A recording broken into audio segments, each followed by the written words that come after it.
이재명 대통령이 G7 정상회의 참석을 계기로 취임 후 첫 정상외교에 나서는데요.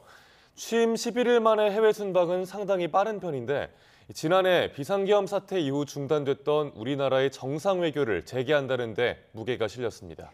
다만 아직 외교 안보 라인의 인선이 마무리되지 않은 상황이어서 첫 순방에 어느 정도 성과를 낼 수 있을지 주목됩니다. 홍선기 기자의 보도입니다.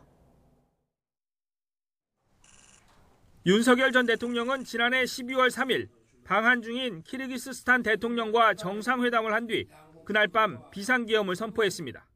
이후 계엄과 탄핵 사태가 이어지면서 우리나라의 정상회담은 6개월 넘게 한 번도 이루어지지 못했습니다.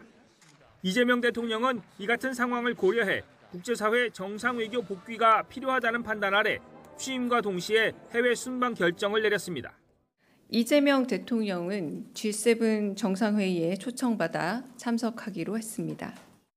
취임 11일 만에 해외 순방에 나서는 건데 전임 대통령들이 보통 취임 후 2달 전후로 첫 순방에 나선 것과 비교하면 상당히 빠릅니다.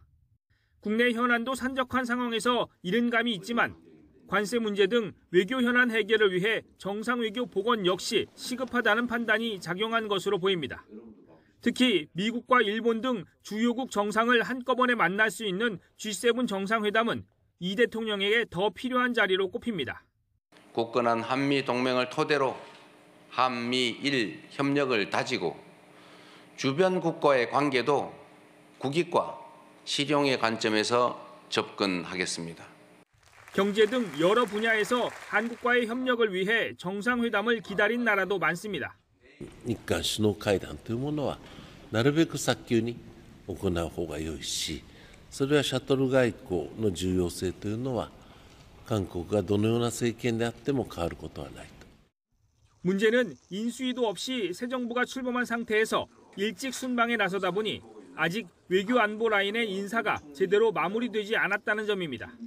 외교부 장관은 아직 지명도 하지 않은 상태고 서둘러 임명한 차관들 역시 업무 파악 단계라 당장 G7 회담에서 역할을 기대하기 어렵습니다.